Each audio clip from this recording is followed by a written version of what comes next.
ಸ್ಥಳೀಯ ಸುದ್ದಿ ಸಮಾಚಾರಗಳ ಆಗರ. ಭಾರತ ದೇಶ ಜಿಡಿಪಿಯಲ್ಲಿ 4ನೇ ಸ್ಥಾನವಿದ್ದು 2050ರ ವೇಳೆಗೆ 3ನೇ ಸ್ಥಾನಕ್ಕೆ ಜಿಗಿಯಲಿದೆ ಅಂತ ಆದಿಚುಂಚನಗಿರಿ ಮಠದ ಪೀಠಾಧ್ಯಕ್ಷರಾದ ಡಾಕ್ಟರ್ ನಿರ್ಮಲಾನಂದ ಸ್ವಾಮೀಜಿ ತಿಳಿಸಿದರು. ತಾಲೂಕಿನ ಕೆಜಿ ಟೆಂಪಲ್ನಲ್ಲಿ ಕಾಳಿಕಂಠೇಶ್ವರಿ ಪತ್ತಿನ ಸಹಕಾರ ಸಂಘ ಉದ್ಘಾಟನೆ ಮಾಡಿ ಮಾತನಾಡಿದ ಅವರು, ಗ್ರಾಮಾಂತರ ಭಾಗದಲ್ಲಿ ಸಹಕಾರ ಸಂಘ ಹಾಗೂ ಆಸ್ಪತ್ರೆ ತೆರೆದಿರುವುದು ಖಂಡಿತವಾಗಿಯೂ ಉತ್ತಮವಾದ ಕೆಲಸವಾಗಿದೆ.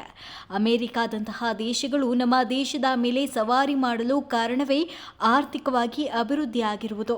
ನಮ್ಮ ದೇಶಗಳು ಬಲಿಷ್ಠವಾಗಬೇಕು ಅಂದರೆ ಆರ್ಥಿಕವಾಗಿ ಅಭಿವೃದ್ಧಿ ಪಥದತ್ತ ಸಾಗಬೇಕು ಅಂತ ತಿಳಿಸಿದರು. ಏನೆಲ್ಲ ಮಾಡಿದರೆ ಅಂತ ನೋಡಿದರೆ ತುಂಬ ಆಶ್ಚರ್ಯ ಆಗ್ತಾ ಇದೆ. ಅದಕ್ಕಾಗಿ ಇಷ್ಟೆಲ್ಲವನ್ನು ಕೂಡ ಆಯೋಜಿಸಿರ್ತಕ್ಕಂಥ ಅವರಿಗೆ ನೀವೆಲ್ಲರೂ ಕೂಡ ಸೇರಿ ಒಂದು ಚಪ್ಪಾಳೆ ಹೊಡೆದು ಧನ್ಯವಾದವನ್ನು ಹೇಳಿ. ನಾಗೇಂದ್ರ ಹೇಳಿದ್ಗೆ ಒಂದು ಕಾಲದಲ್ಲಿ ಬಹಳ ಬೆಲೆ ಇತ್ತು, ರೈತನಿಗೆ ಒಂದು ಕಾಲದಲ್ಲಿ ಬಹಳ ಮರ್ಯಾದೆ ಇತ್ತು. ಈಗೇನು ಮರ್ಯಾದೆಯನ್ನು ಹೋಗಿಲ್ಲ. ಆದರೆ 17-18ನೇ ಶತಮಾನದವರೆಗೂ ನಮ್ಮ ದೇಶದ ಇಕಾನಮಿ GDP ಎಷ್ಟಿತ್ತು ಅಂದರೆ ಜಗತ್ತಿನ ನಂಬರ್ 1 ಇತ್ತು. ಗೊತ್ತಾ ನಿಮಗೆ? ಇವತ್ತು ಮನೆಯವರು ಎಲ್ಲೆಲ್ಲೋ ಇದ್ವಿ, ಈಗ ಸ್ವಲ್ಪ ಕಣ್ಣಿಗೆ ಕಾಣೋ ಜಾಗಕ್ಕೆ ಬಂದು ಕೂತಿದ್ದೇವೆ. ಇರೋದು ಒಂದು 200 ದೇಶಗಳು, 190 ಪ್ಲಸ್ ಸಮಥಿಂಗ್, ಒಂದು 200 ದೇಶ ಇದ್ದಾವೆ. ಆ 200 ದೇಶಗಳಲ್ಲಿ ನಮ್ಮ ದೇಶ ಹುಡುಕಬೇಕಾಗಿತ್ತು. ಈಗ ಹುಡುಕೋ ಅವಶ್ಯಕತೆ ಇಲ್ಲ, ಕಂಡುಬಿಟ್ರೆ ಕಾಣುತ್ತೆ. ಎಲ್ಲಿದೆ? 4ನೇ ಪ್ಲೇಸಲ್ಲಿ ಬಂದು ಕೊಡುತ್ತೆ. 17-18ನೇ ಶತಮಾನದಲ್ಲಿ ಎಲ್ಲಿವರೆಗೂ ಕೂಡ ನಮ್ಮ ದೇಶದಲ್ಲಿ ವ್ಯವಸಾಯ ಪ್ರಧಾನ ದೇಶ ಅಂತ ಗುರುತಿಸ್ಕೊಂಡಿತ್ತು. ವ್ಯವಸಾಯಕ್ಕೇ ಹೆಚ್ಚಿನ ಪ್ರಾಮುಖ್ಯತೆ ಇರ್ತಿತ್ತು. ಎಲ್ಲಿ ನಮ್ಮ ದೇಶದ ರೈತರುಗಳಿಗೆ ಅನ್ನ ಕೊಡುವ ದಾತನಿಗೆ ಮನ್ನಣೆ ಇತ್ತು, ಅಲ್ಲಿವರೆಗೂ ಕೂಡ ಜಗತ್ತಿನ ನಂಬರ್ 1 ಎಕನಾಮಿಕ್ ಕಂಟ್ರಿ ಆಗಿತ್ತು. ಗೊತ್ತಾ ನಿಮಗೆ? ಅವತ್ತಿನ GDP ಇವತ್ತಿಗೆ ನಾವೇನಾದ್ರು ರೇಟ್ ಮಾಡ್ಕೊಂಡದ್ದೇ ಆದರೆ 25% ಮೇಲಿತ್ತು.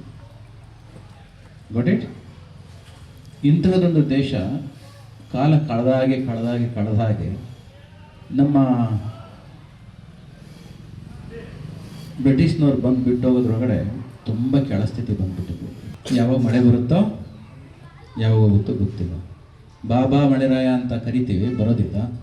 ಹೋಗೋ ಮಳೆರಾಯ ಅಂದರೆ ನಾವೆಲ್ಲ ಏನು ಮಾಡಿ ಹಾರ್ವೆಸ್ಟ್ ಮಾಡಿ ಕೊಯ್ಲು ಮಾಡಿ ಹೊಲದಲ್ಲಿ ಗುಡ್ಡ ಹಾಕಿದಾಗ, ಅಥವಾ ತೆನೆಯೆಲ್ಲ ಹಣ್ಣಾದಾಗ, ದ್ರಾಕ್ಷಿ ಬಿಟ್ಟಾಗ, ಮಾವಿನ ಹಣ್ಣಾದಾಗ ಎಲ್ಲ ಬಂದು ಹಾಲಿಕಲ್ಲಿ ಬಿದ್ದು ಹೋಗ್ತದೆ. ಇಂಥ ಅನಿಶ್ಚಿತವಾಗಿರ್ತಕ್ಕಂಥ ಅನ್ಸರ್ಟನ್ ಬದುಕಿನಲ್ಲಿ, ಕಷ್ಟಾದ ಗಳಿಗೆನಲ್ಲಿ ಎಂದು ನಮ್ಮ ದೇಶದ ರೈತರ ಬದುಕು ಹಸನಾಗುತ್ತೋ, ನಮ್ಮ ದೇಶದ ಆರ್ಥಿಕತೆಗೆ ನಮ್ಮ ಕಾರ್ಯಕ್ರಮದಲ್ಲಿ ಆದಿಚುಂಚನಗಿರಿ ಶಾಖಾ ಮಠದ ಮಂಗಳನಾಥ ಸ್ವಾಮೀಜಿ, ಆರ್ಯಶಂಕರ ಮಠದ ಸಿದ್ದರಾಮಯ್ಯ ಚೈತನ್ಯ ಸ್ವಾಮೀಜಿ, ತಾಲೂಕು ರೈತ ಸಂಘದ ಅಧ್ಯಕ್ಷ ವೆಂಕಟೇಗೌಡ, ಚಾಲುಕ್ಯ ಆಸ್ಪತ್ರೆ ಸಿಇಒ ಡಾಕ್ಟರ್ ನಾಗಭೂಷಣ್ ಸೇರಿದಂತೆ ಸ್ಥಳೀಯ ಮುಖಂಡರುಗಳು, ಸಾರ್ವಜನಿಕರು, ಭಕ್ತಾದಿಗಳು ಹಾಜರಿದ್ದರು.